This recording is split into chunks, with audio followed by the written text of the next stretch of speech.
Assalamualaikum warahmatullahi wabarakatuh. Halo anak-anak, bagaimana kabarnya? Semoga semua dalam keadaan sehat ya, dan tetap jaga kesehatan di masa pandemi ini. Hari ini kita akan belajar tentang ekosistem, di mana kita belajar tentang kerusakan lingkungan dan upaya pelestariannya. Selanjutnya, di sini Ibu ada kompetensi dasar dan tujuan pembelajaran. Kompetensi dasar 3.6 yaitu menganalisis data perubahan lingkungan, penyebab dan dampaknya bagi kehidupan. Sedangkan tujuan pembelajarannya yaitu diharapkan siswa mampu mengidentifikasi faktor perubahan lingkungan, menjelaskan pengaruh pencemaran terhadap lingkungan, memberikan alternatif solusi terhadap permasalahan pencemaran lingkungannya yang terjadi di wilayah. Submateri yang akan kita pelajari pada hari ini ada 1. Faktor perubahan lingkungan, 2. Pencemaran lingkungan, 3. Pengelolaan lingkungan. Ibu harap kalian semangat untuk belajar pada hari ini dan siapkan catatan kalian jika ada poin-poin penting yang perlu dicatat. Selanjutnya, faktor perubahan lingkungan. Perubahan yang terjadi pada lingkungan hidup manusia akan mengganggu keseimbangan lingkungan karena peran komponen lingkungan yang berubah. Perubahan lingkungan dapat terjadi karena campur tangan manusia dan perubahan lingkungan karena faktor alam. Perubahan lingkungan karena campur tangan manusia, contohnya ada penebangan hutan, pembangunan permukiman, intensifikasi pertanian. Penebangan hutan secara liar dapat mengurangi fungsi hutan sebagai penahan air. Akibatnya, daya dukung hutan menjadi berkurang. Penggundulan hutan juga dapat menyebabkan terjadinya banjir dan erosi, mengakibatkan adanya munculnya harimau, babi hutan, dan ular di pemukiman penduduk karena habitat asli hewan tersebut semakin sempit. Nah, untuk yang kedua yaitu pembangunan permukiman pada daerah yang subur merupakan salah satu tuntutan kebutuhan papan. Akan tetapi, tindakan ini dapat memicu munculnya persoalan lain yang lebih serius. Semakin padatnya populasi manusia, lahan yang semulanya produktif dapat menjadi tidak atau kurang produktif lagi.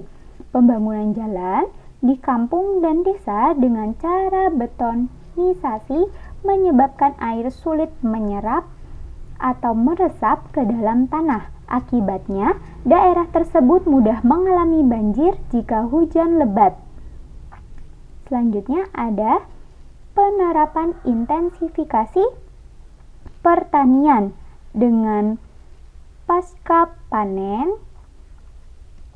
Usaha tani di suatu sisi meningkatkan produksi, sedangkan di sisi lain dapat merugikan. Misalnya, penggunaan pupuk dan pestisida dapat menyebabkan pencemaran lingkungan. Contoh lainnya yaitu pemakaian bibit unggul dalam sistem pertanian monokultur dapat mengurangi keanekaragaman.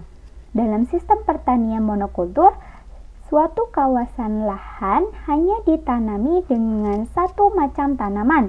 Dengan sistem ini, ekosistem dalam keadaan tidak stabil sehingga keseimbangan ekosistem sulit diperoleh. Dampak lainnya yaitu penerapan sistem ini adalah terjadinya ledakan populasi hama. Selanjutnya, ada perubahan lingkungan karena faktor alam. Disebabkan oleh bencana alam seperti gunung berapi, kebakaran hutan, banjir, gempa bumi. Gunung berapi merupakan suatu sistem saluran fluida panas yang memanjang dari kedalaman sekitar 10 km di bawah permukaan bumi hingga ke permukaan bumi. Kebakaran hutan ini biasanya terjadi di musim kemarau akibat dari adanya lahan yang kering dan suhu yang sangat panas. Selanjutnya banjir merupakan peristiwa bencana alam yang terjadi ketika aliran air yang berlebihan merendam daratan. Pengarahan banjir ini mengartikan banjir sebagai peredaman sementara oleh air pada daratan yang biasanya tidak terendam air. Gempa bumi. Gempa bumi merupakan getaran atau getar-getar yang terjadi di permukaan bumi akibat pelepasan energi dari dalam secara tiba-tiba yang menciptakan gelombang seismik. Gempa bumi biasanya disebabkan oleh pergerakan kerak bumi. Frekuensi suatu wilayah mengacu pada jenis dan ukuran gempa bumi yang dialami selama periode tertentu.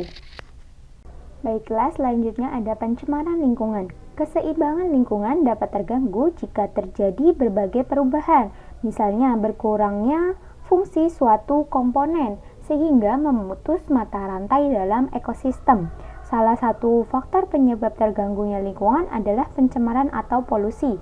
Pencemaran lingkungan merupakan atau adalah masuknya atau dimasukkannya zat, energi, makhluk hidup, dan atau komponen lain ke dalam lingkungannya. Selain itu, polusi dapat diartikan sebagai berubahnya tatanan lingkungan oleh kegiatan manusia atau proses alam sehingga kualitas lingkungan turun hingga ke tingkat tertentu. Hal itu menyebabkan lingkungan menjadi kurang atau tidak dapat lagi berfungsi sesuai dengan peruntukannya. Slide selanjutnya yaitu macam-macam pencemaran menurut tempat terjadinya, yaitu ada pencemaran udara, pencemaran air, pencemaran tanah, dan pencemaran suara. Pencemaran udara. Bahan pencemar udara dapat berupa gas dan partikel, salah satunya gas karbon monoksida dan gas karbon dioksida.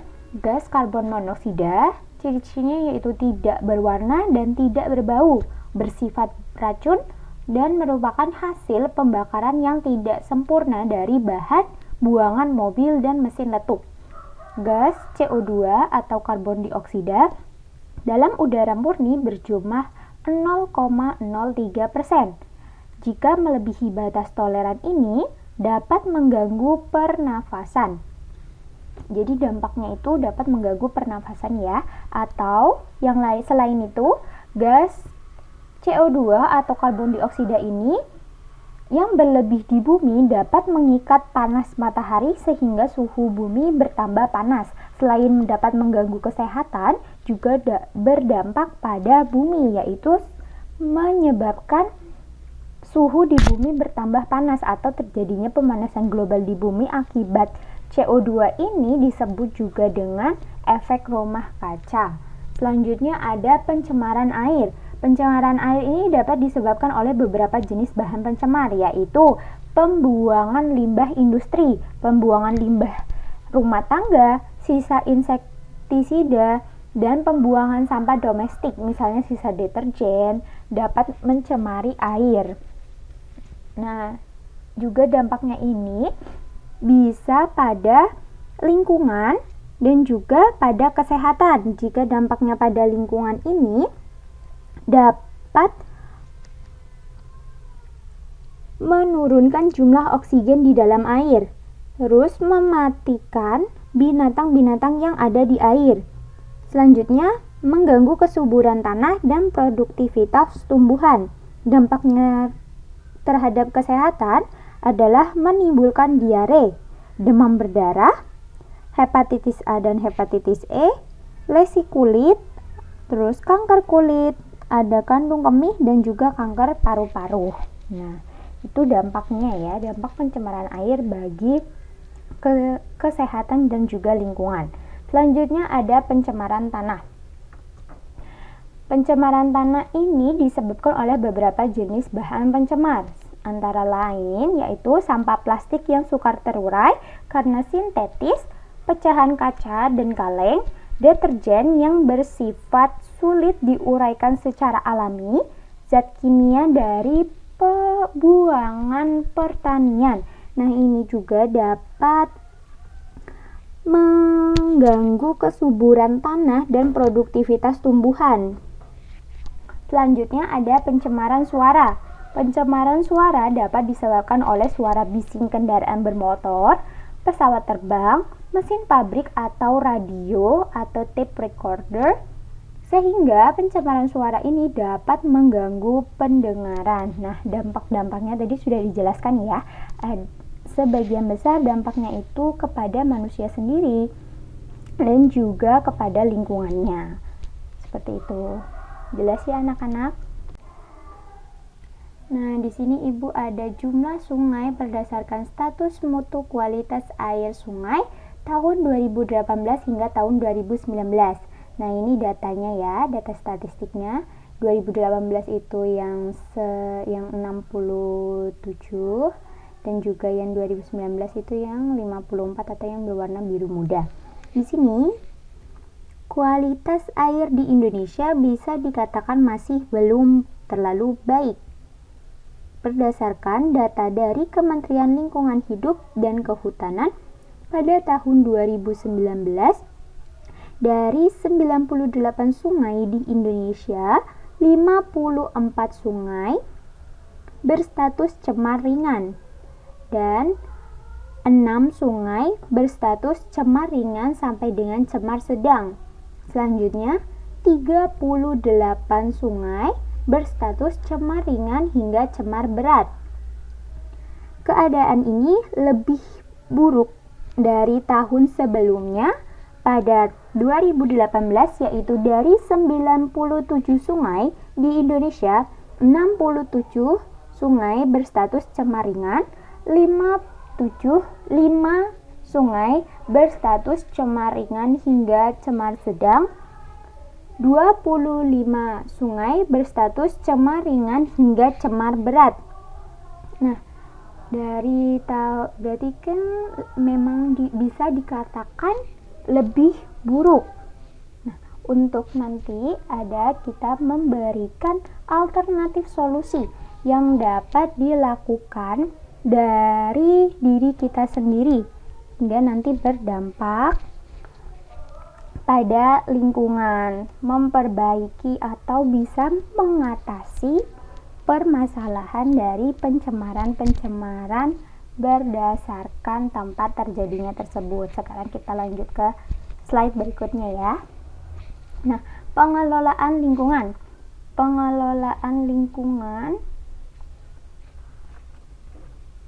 Pemanfaatan sumber daya alam harus memperhatikan tata cara pengelolaan lingkungan. Pengelolaan lingkungan merupakan upaya terpadu dalam penataan, pemanfaatan, pemeliharaan, pengendalian, pengawasan, pengembangan lingkungan, dan pemulihan. Pengelolaan lingkungan memiliki tujuan sebagai berikut, yaitu mencapai keselarasan hubungan antara manusia dengan lingkungan, mengendalikan pemanfaatan sumber daya alam secara bijaksana. Selanjutnya, mewujudkan manusia sebagai pembina lingkungan, melaksanakan pembangunan berwawasan lingkungan untuk kepentingan generasi sekarang dan yang akan datang.